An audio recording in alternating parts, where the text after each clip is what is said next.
Assalamualaikum warahmatullahi wabarakatuh. Selamat datang kembali di channel Joran Bambu 71.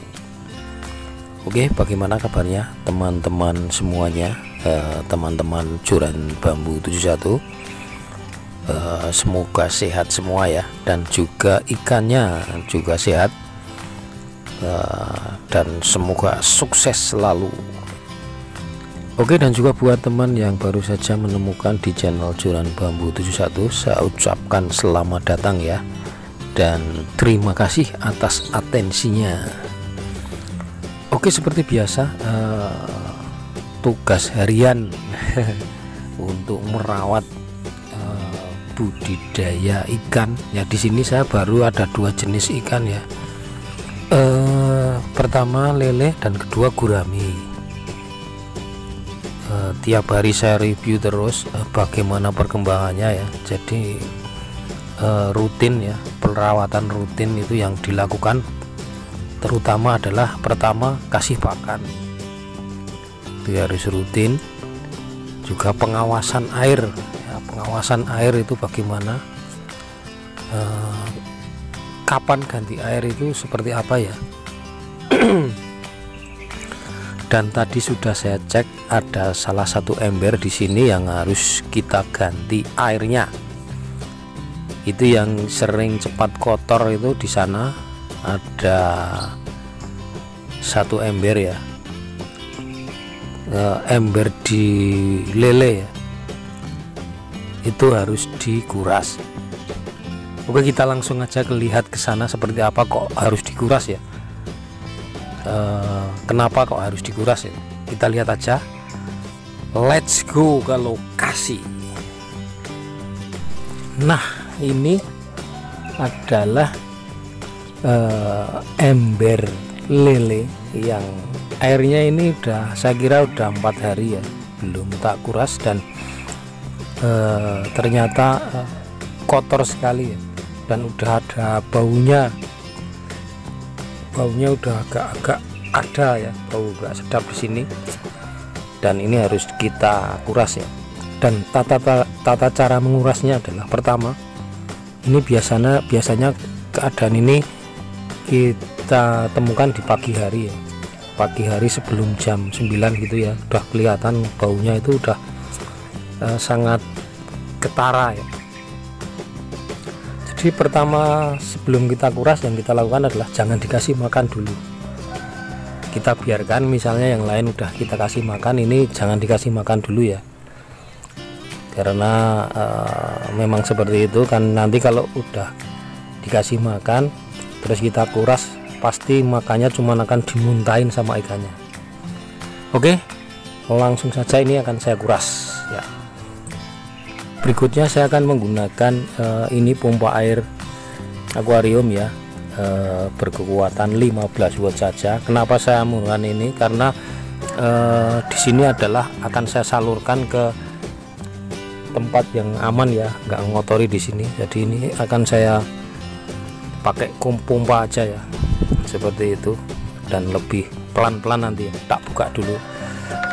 Oke, kita masukkan dan nanti akan langsung saya hidupkan menggunakan listrik berkekuatan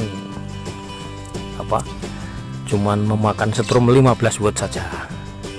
Oke, di sini sudah saya langsung saya salurkan menggunakan listrik ya. Ini kita tunggu sampai airnya habis, dan nanti kita tunggu proses berikutnya adalah penggantian air. Jadi nanti penggantian air saya menggunakan air yang sudah ada di dalam tampungan. Kemarin ada yang bertanya kalau air lidung bagaimana, bisa ya, asalkan jangan langsung ya. Biasanya kalau air lidung atau PDAM itu ada kaporit, bau-bau kaporit seperti itu ya, harus hilang dulu itu baunya dengan cara diendapkan di ruang tampungan. Kebetulan saya memakai tampungan di sana ya, kita lihat tampungannya. Oke, saya memakai tampungan itu ada 2 tampungan di sana, pakai tong yang agak besar ya. Itu isinya 100 liter, dan ini berapa ya? Ini 100, itu 200 ya. itu cukup untuk saya ambil. Ini kan udah ada di tampungan, tiap hari ada gitu. Dan nanti akan saya gunakan untuk mengganti yang tadi ya, yang sedang dikuras itu ya. Oke, dan ini udah habis ya airnya. Kita sisakan beberapa aja ya, kira-kira aja nyisakannya, supaya nanti airnya bisa bercampur dengan air yang baru ya. Sebab kita sisakan itu biar ikannya nanti gini ya, ikannya beradaptasinya nggak terlalu lama gitu ya. Alasan kenapa ada airnya itu ya, itu pertama supaya beradaptasinya nggak terlalu lama, dan keduanya airnya nggak terlalu jernih ya. Kalau air terlalu jernih itu akan menyebabkan ikannya pada berantem ya, itu ya karena jernih ya. Seperti itu ya intinya. Oke, kita ambil aja, udah selesai, dan akan saya kasih air yang baru dari tampungan ya. Oke, kita lihat aja. Oke, dan saya menggunakan selang untuk mengalirkan air yang dari tampungan tadi ya, dan kita tunggu nanti sampai penuh ya. Dan simak sampai habis ya, biar enggak gagal paham ya bagaimana ya.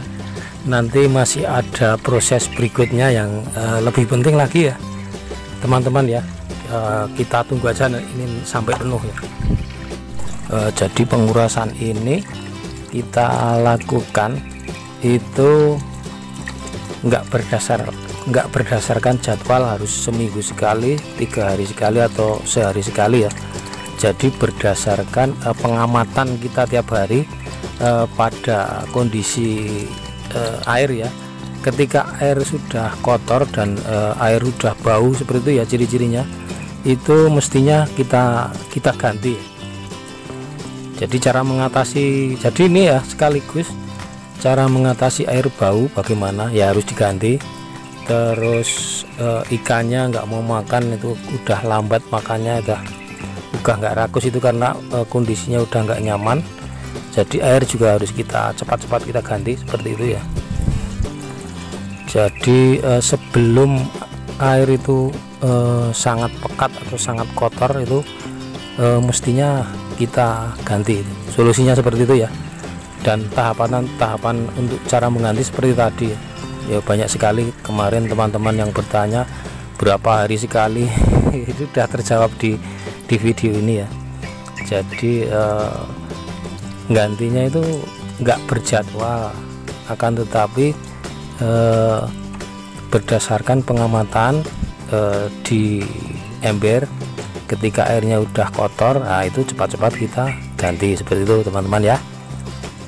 Banyak sekali pertanyaan seperti itu kemarin, udah terjawab di video ini ya. Oke, tinggal sedikit ya, kita tunggu, kita bawa sampai penuh ya. Oke, di sini udah penuh ya. Ini adalah tahapan yang paling penting terakhir. Saya menggunakan E4.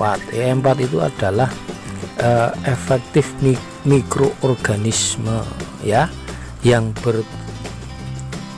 bertujuan untuk meningkatkan kualitas air ya, seperti itu ya.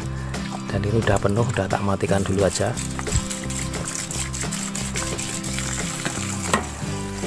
Jangan salah ya, ini adalah E4 yang warna pink ya, seperti ini ya. Ini yang untuk tambak ya, seperti ini ya, yang untuk tambak ini ya. Dan cara penggunanya adalah ini di ember 70 liter atau 80 liter ya, dengan 2 tutup ini aja cukup, 1 atau 2 ya, 2 juga boleh, segini aja udah cukup ya. Dan harus yang kita perhatikan berikutnya adalah cara pemberian pakan. Itu jangan langsung dikasih pakan ya, ini ya. Ini biar adaptasi dulu, mungkin 1 sampai 2 jam ke depan nanti baru bisa kita tes kasih pakan gitu ya teman-teman ya. Dan kita tutup kembali supaya nggak loncat air ikannya. Nah ini sudah selang 1 jam sampai 2 jam ya, akan saya kasih pakan ikannya yang tadi saya kuras ya. Dan ternyata ikannya langsung lahap ya. Gitu ya teman-teman ya. Jadi ngasih pakannya pertama pun jangan banyak ya, sewajarnya aja, cukup untuk ngetes saja ya. Berbeda kalau nanti udah nanti sore itu baru dikasih makan lagi. Kita coba lagi ya ketipakan seperti ini. Oke, dan saya akan mencoba kasih makan yang sebelahnya ini sama ini ya, tapi ini isinya ikan lebih kecil dan lebih sedikit ya. Ini cuma 30-an ekor ya. Ini ya udah kelihatan. Oke, kalau sekalian saya mau lihat ikan yang lain juga ya.